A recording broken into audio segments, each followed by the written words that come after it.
The dining room of the Carter estate glowed under the chandelier's golden haze, every crystal catching light like a secret waiting to be seen.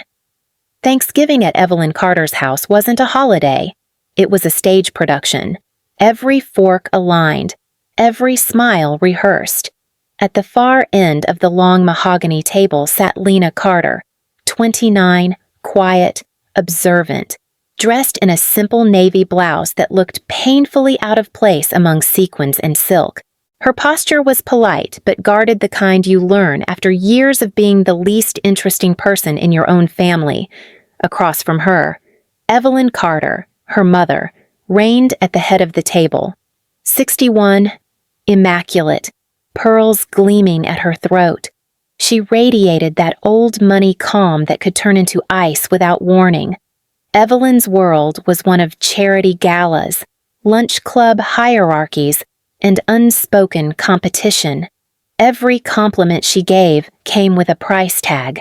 Beside her sat Thomas Carter, 63, the family's weary patriarch, former dealership owner turned semi-retired consultant.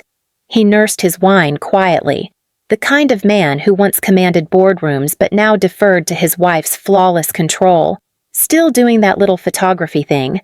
Lena drawled Margot Hale, Evelyn's younger sister, a red-haired socialite whose laughter always arrived half a second too late, as if waiting for approval. How wonderful that you've kept a hobby. So freeing. Polite chuckles rolled down the table. Before Lena could respond, Brandon Carter, 33, her older brother, the family's golden son, leaned back in his chair, flashing the confident grin that had gotten him through a lifetime of mistakes. She's been finding herself for, 5 years now? Some of us have real responsibilities. Mortgages, employees, kids. He gestured toward his wife, Samantha, who smiled as if on cue. All perfect teeth and practiced support. Lena's fingers tightened around her water glass. She felt the room's gaze shift toward her like a spotlight she hadn't asked for. I suppose we all find fulfillment in different ways, she said evenly. Evelyn's voice floated through the room, soft but sharp. Of course, dear. But at some point, one must turn passion into purpose. You can't live off art forever. A beat of silence. Then the metallic ring of silverware resumed. Small talk scattering like crumbs. Lena forced a smile, though her chest ached. It wasn't new, the comparisons, the backhanded encouragements, the quiet sense that she was always auditioning for love. She glanced down the table, Brandon talking deals, Margot flashing jewelry, her mother nodding with that perfect, unbreakable composure. Every laugh, every toast, every story about success echoed the same message: belonging required proof. Lena's eyes drifted to the family portrait on the wall, taken 10 years earlier. In it, her mother's hand rested on Brandon's shoulder, her father's arm around Evelyn's waist. Lena stood at the edge, slightly out of focus. She remembered the photographer saying, "Closer, sweetheart." No one moved. Evelyn tapped her glass lightly with her knife. The sound cut through the air like a command. "Well," she said, smiling at the gathered relatives. "Before dessert, there's something I'd like to address, something about Lena's future." The chatter dimmed instantly. Even the children stopped fidgeting. Lena straightened in her chair, her pulse quickening. Her mother's smile was the same one she wore at fundraisers, graceful, detached, and dangerous. In that moment, Lena didn't know it yet, but the next few sentences would unravel everything her family thought they understood about love, loyalty, and power. And for the first time all evening, she was wide awake.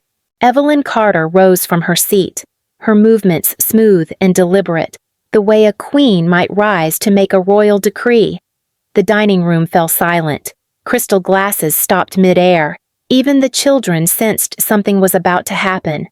At the center of that silence, Lena Carter felt her chest tighten.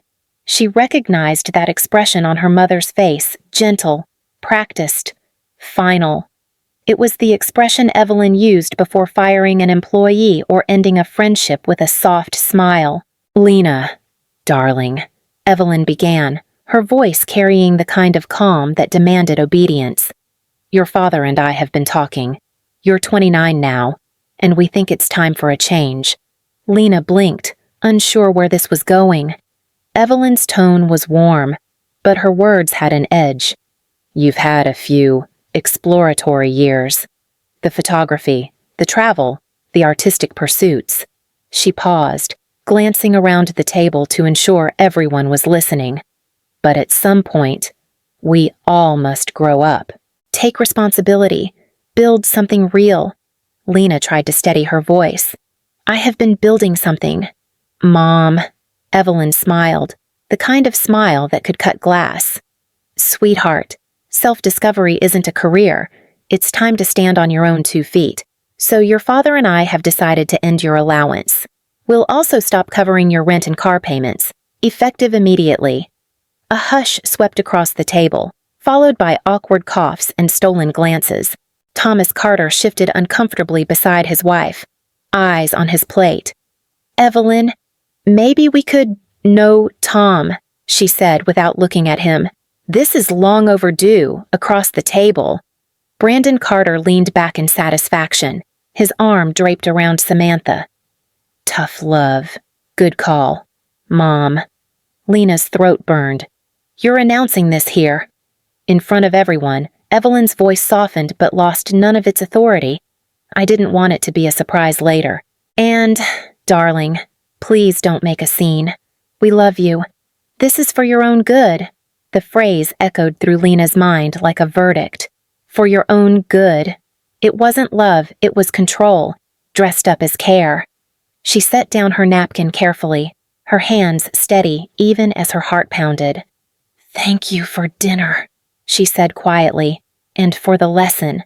Evelyn frowned, uncertain whether to feel proud or offended. Lena rose from her chair, nodded politely to the room, and walked toward the door. The conversation resumed behind her, low and uneasy. Silverware clinked, glasses refilled. It was as if nothing had happened. Outside, the November air bit at her cheeks as she stepped into the dark driveway. Her car waited, modest and unassuming, just like the version of herself they thought they knew. She started the engine, her reflection catching in the mirror. The polite smile was gone. In its place was something calm, cold, and unmistakably resolute. They thought they'd cut her off. They had no idea what she'd been keeping alive. The night had teeth. Cold air bit at Lena Carter's skin as she drove down the long, tree-lined road away from the Carter estate. The laughter and silver clinks of dinner still echoed faintly in her mind, like ghosts clinging to her ribs. She turned the radio off, letting the silence stretch, heavy and clean. The city lights appeared in the distance, a faint promise of anonymity. Queens was quieter, smaller, and most importantly, hers. The modest apartment building she called home stood tucked between 2 aging brownstones. To her family, it was proof of her struggle. To Lena, it was camouflage. Inside, she slipped off her coat and let it fall to the couch. The air smelled faintly of coffee and old film rolls. On the wall hung a photograph she'd taken years ago, her mother, Evelyn Carter, much younger, laughing in sunlight with paint-stained fingers. A woman who once believed art was freedom. Lena stared at that image for a long time. Then she whispered, almost to herself, what happened to her? The apartment was quiet except for the hum of the refrigerator. She poured herself a glass of wine, sat before her desk, and opened her laptop. The screen's glow illuminated her face, soft but resolute. A login prompt appeared. Meridian Holdings. Her fingers moved with muscle memory, typing a series of secure passwords and encryption codes. In seconds, the dashboard came alive with columns of figures, charts, and portfolios. Her net worth blinked at the top, $84,700,000. She leaned back in her chair, eyes scanning the rows of data properties, investments, trusts. The illusion of struggle had protected her for years, a perfect disguise in plain sight. Outside, a siren wailed somewhere in the distance, fading into the hum of the city. Lena took a slow sip of wine, her expression unreadable. Her mother had cut her off tonight. But the truth was, Evelyn had never really been the one funding anyone. Lena closed the laptop softly, the faint click echoing through the apartment like a promise. Morning light filtered through the blinds, slicing Lena Carter's apartment into pale stripes of gold and shadow. The city outside was already awake, delivery trucks rumbling, sirens echoing faintly but inside. Everything was still. The laptop sat open on her desk, its glow steady, revealing the quiet empire she had built beneath everyone's notice. Coffee steamed in her mug as she scrolled through the data investment portfolios, property deeds, corporate filings. Every column was a secret. Every transaction told a story no one in her family had cared to ask about. Lena had learned young that power wasn't loud, it was silent, structured, and invisible. The memory came back like a film reel 19 years old, interning at Goldman Sachs, filing papers while listening to traders talk in code about risk and leverage. Most interns chased approval. Lena chased understanding. She watched how the men in glass offices moved billions with the flick of a pen, and how the women in sharp suits smiled without ever showing emotion. That was where the blueprint began. By 21, she'd bought her first foreclosed duplex in Brooklyn using scholarship savings and a microloan. She renovated it herself, selling it for triple the price a year later. She didn't tell anyone. It felt better that way, private, sacred. Her next moves came quietly, another property, then 3, then 10. When she met her mentor, a retired investor named Harold Wynn, he'd told her, "If you can build wealth in silence, you'll never have to ask for permission again." She took it as gospel. Now, 8 years later, Meridian Holdings wasn't just a company, it was her armor, her voice, her proof. It owned 15 properties across New York and stakes in 2 rising tech startups. The same money her family mocked her for not earning had, in truth, been sustaining them all along. Lena clicked into her accounts, tracing the threads that connected everything. Thomas Carter's failing dealership. It was still open because of an anonymous investor who had quietly covered payroll for 3 years. Her Evelyn Carter's beloved Grace Foundation, the charity that made her a darling at luncheons funded entirely through donations from a nameless trust, also her. Brandon's consulting firm, the one he bragged about at every family dinner. His biggest client was a company owned by Meridian Holdings. They'd built their lives on her stability and called it luck. Lena took a slow breath, equal parts pride and ache settling in her chest. She never did it for credit. It started as protection when her father's casino investments imploded and the family almost lost everything. She couldn't bear to see the house sold or her mother's name whispered about in charity circles. So she'd stepped in, quietly, invisibly. But tonight, something had shifted. Evelyn's words, "We're cutting you off," had burned through years of restraint. Lena scrolled to a folder titled Carter Holdings Private Access. Inside were the accounts, cards, and credit lines that tied them all to her. She clicked one open, studying the numbers. Without her, their fortune would collapse in days. She stared at the screen, the cursor blinking like a heartbeat. It wasn't revenge she wanted, it was clarity, a mirror for them to see what they'd become. Lena closed the folder, her reflection faint in the laptop's dark glass. "You wanted me to grow up," she whispered. "Let's see how you handle it when I finally do." Outside, the city roared to life, unaware that somewhere in a quiet apartment in Queens, an empire was about to shift hands. The city's hum wrapped around Lena Carter's apartment as evening settled in. From her window, Manhattan glowed like a promise and a warning, every light a story of ambition, illusion, survival. She sat at her desk, sleeves rolled up, hair tied back, her expression calm but sharpened by purpose. The folder she'd opened earlier still glimmered on her laptop screen. Lines of numbers scrolled down, tidy and cold. Those numbers were the veins through which her family's comfort flowed credit lines, trust accounts, private guarantees, all quietly tethered to her hidden empire. For years, she had been their invisible foundation. Tonight, she was taking her name off the blueprint. Lena reached for her phone and called her attorney, Elliot Ford, a man who'd long since stopped asking questions. "Elliot," she said evenly, "I need to revoke all private guarantees, effective immediately." He hesitated. "All of them. That'll affect, I know exactly what it'll affect," she interrupted softly. "No money moves, no accounts close. Just remove the safety net." He exhaled on the other end, that sound halfway between admiration and unease. "Consider it done." When the call ended, Lena stared out at the skyline. It wasn't anger that filled her, it was clarity. Her family had wanted her to stand on her own. Now they would learn what it felt like to do the same. She poured herself a glass of red wine and opened the Carter family group chat. Dozens of messages blinked at the top photos of holidays, brunches, Brandon's kids, Evelyn's charity events, all filtered perfection. Her thumbs hovered above the keyboard. She typed, "Love you all. Thankful for tonight." Then she added a small heart emoji and hit send, somewhere uptown. Her mother's phone buzzed. Evelyn would read that message, smile proudly, and believe she'd won.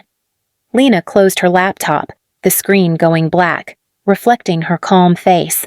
For the first time in years, she felt the quiet stretch around her not as loneliness, but as freedom. Tomorrow, the world her family lived in would tremble, not from malice, but from truth. And in that silence between heartbeats and numbers, Lena Carter finally exhaled.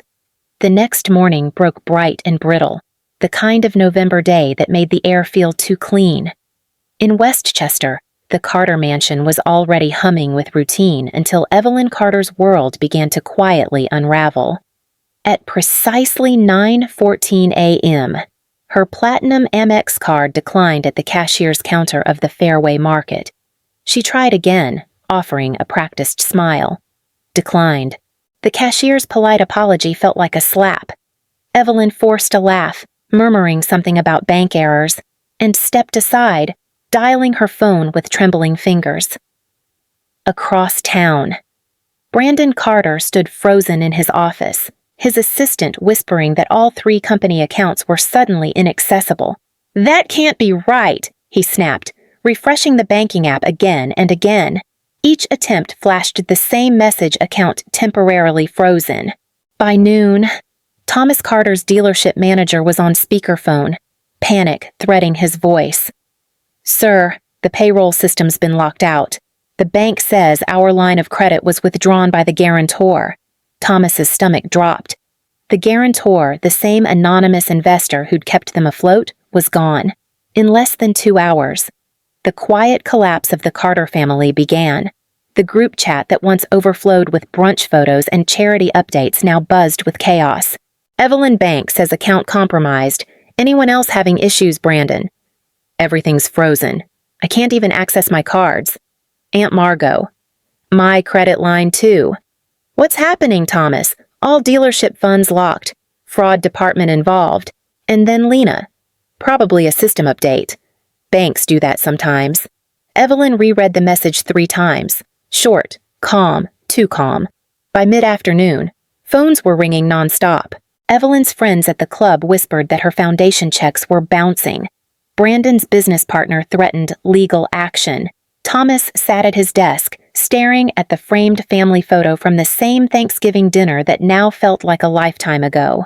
Meanwhile, in Queens, Lena Carter poured another cup of coffee, laptop open to a dashboard of flashing notifications. She wasn't hacking anything. She wasn't taking their money. She'd simply withdrawn her invisible protection, and the illusion of stability crumbled on its own. The city outside roared with life, unaware that one of its most polished families was falling apart at breakfast tables and boardrooms. Lena read the newest text, "Mom, please call me. Something's wrong." She smiled faintly, setting the phone face down on her desk. What was wrong wasn't the money. It was the moment the Carters finally had to live without her. And that, Lena thought, was exactly what they'd asked for. By Tuesday afternoon, the Carter mansion no longer looked like a home. The usual scent of fresh lilies was gone, replaced by cold air and the faint smell of panic. Evelyn Carter sat on the living room sofa in her cream cashmere sweater, her posture still elegant, but her eyes rimmed with sleepless red. The phone on the coffee table buzzed endlessly: bank calls, legal voicemails, confused messages from friends whose donations had bounced. Brandon Carter paced near the window, his usual confidence fractured. "It's coordinated," he muttered. "Every account, every card, every loan wiped at once. Someone's targeting us." Thomas Carter leaned against the mantel, face pale. "I've been in business for 40 years, and I've never seen anything like this. The banks say everything was closed by the primary guarantor, but I don't even know who that is." The front door opened, and Lena Carter stepped inside, her calm presence slicing through the chaos. She wore a black coat, her hair pulled back, eyes sharp but not cruel. Evelyn stood quickly. "Thank God you're here. We're under some kind of financial attack." Lena glanced around at the scene, the unopened mail, the papers scattered across the marble floor. "I can see that," she said softly. "What happened?" Brandon turned, frustration boiling over. "Don't act innocent, Lena. You've worked in finance before. Do you have any idea who could do this?" Lena met his gaze evenly. "Someone who knows every account, every password, every dependency. Someone with insider access." Evelyn frowned. "You mean a hacker?" Lena walked slowly to the center of the room. "Not exactly. More like an insider." She reached into her bag and pulled out her laptop. "Maybe I can show you." They watched as she opened a file labeled Meridian Holdings, the screen filled with numbers, company names, and property deeds. The Carter family crest appeared in one corner of the document. Thomas blinked. "That's our company name. Our dealership?" "Not exactly," Lena said. She clicked through tabs, revealing line after line of ownership transfers. It was saved from bankruptcy in 2020 by an anonymous investor. Brandon's voice cracked. "You're saying that was you?" Lena nodded. "Meridian Holdings is mine. So is this house. So is the foundation. And yes, every account that's now frozen was one I guaranteed." Evelyn's mouth opened, then closed again. "That can't be true." Lena turned the screen so they could see. Her portfolio balance glowed at the top, $84,700,000. The silence that followed was heavier than any storm. Thomas whispered. "You've been funding us for 3 years, Lena said. "I paid the bills, the mortgages, the credit cards, the donations, all of it. I kept you comfortable while you told me to grow up." Evelyn's hands shook. "Why would you humiliate us like this?" "I didn't," Lena replied quietly. "I just stepped away. And when I did, everything you thought was yours disappeared." Brandon sank into the nearest chair. Face pale. "You destroyed us." "No," Lena said, closing the laptop. "I revealed you. Outside, the winter wind rattled the windows. Inside, the Carters sat in silence, the weight of truth settling like dust on polished glass. For the first time, no one in the family had anything left to say. The house was silent after the storm. Brandon and Thomas had retreated to the study, their voices muffled, leaving only Evelyn and Lena in the living room. The fading afternoon light cut through the sheer curtains, falling across Evelyn's face, the same face Lena had once tried to paint as a child, before her mother told her that art was a nice hobby, not a future. Evelyn stood by the window, her arms folded tight across her chest. "You've embarrassed this family." "Lena," she said softly, her voice trembling between anger and disbelief. "Do you have any idea what people will say when they find out Lena, still calm, sat on the edge of the sofa? What people—" "Mom," The ones who only like you when you're rich, or the ones who already know you built your life on my money?" Evelyn turned sharply, eyes flashing. "Watch your tone." "I've been watching it for years," Lena replied. "You taught me that silence looks prettier than truth." For a long moment, neither spoke. The only sound was the ticking of the antique clock Evelyn had bought with Lena's anonymous donation. Finally, Evelyn's voice broke. "You think I wanted this life? You think I enjoy pretending everything is perfect? I did it for you, for all of you. Someone had to hold this family together." Lena stood, her tone softening. "No, Mom, you held the image together. Not the people." Tears welled in Evelyn's eyes, threatening to ruin her mascara. "I was trying to protect you." Lena shook her head gently. "You were protecting your reflection." She stepped closer, lowering her voice. "You used to paint. You used to love things that didn't have a price. When did that stop being enough?" Evelyn looked at her daughter, then really looked, and for the first time in years, Lena saw not the flawless matriarch, but a woman terrified of being forgotten. Neither spoke again. The light dimmed, and in the silence between them, something old and brittle finally cracked. Not rage, not pride, but the first fragile note of understanding. The next morning, the Carter family gathered again in the living room that had once been a symbol of pride. Now it felt smaller, stripped of its shine, the air thick with something they'd never shared before: honesty. Thomas sat silently near the fireplace. Brandon hovered near the doorway, and Evelyn clutched a coffee cup she hadn't touched. Lena stood before them, her presence quiet but commanding. "I didn't come here to punish you," Lena began, her tone even. "You asked me to take responsibility for my life. I have. And now it's time for you to do the same." Brandon looked up, weary. "So what happens now?" "You keep everything, we start over from nothing." Lena shook her head. "You have two choices." She paused, letting the silence settle. "First option, you go back to how things were. I restore the credit lines, rebuild the accounts, pretend none of this happened. You can keep living in comfort, and I'll keep pretending to be the failure you can pity."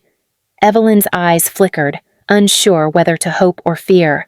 "And the second," Lena said, "is honesty. We start over, all of us. You work, you learn, you build something real with me, not off me. No secrets, no illusions." Thomas rubbed his temples. "You'd really give us that chance." After all this, Lena met his gaze. "I don't want to own you. I want a family that knows what value means." Evelyn's voice came small, raw. "Then we start over." Brandon nodded quietly. Lena exhaled, tension unwinding from her shoulders. "Good. Tomorrow, 9 a.m., Meridian Tower. You'll see what we're really capable of together." For the first time in years, the word family didn't sound like a performance. It sounded like possibility. Night had settled over Queens, the city humming softly beyond Lena Carter's window. Her apartment, the modest space her family once pitied, felt different now. Lighter, calmer. The shadows no longer carried the weight of pretending. On her desk, her laptop glowed with tomorrow's scheduled Meridian Tower family meeting. 9:00 a.m. Her phone buzzed with new messages. "Brandon, still can't believe everything you built. I'm ready to learn." For real this time. "Evelyn, I'm proud of you." "Lena, I see you now. Truly. Thomas, tomorrow's a new start. Thank you for giving it to us."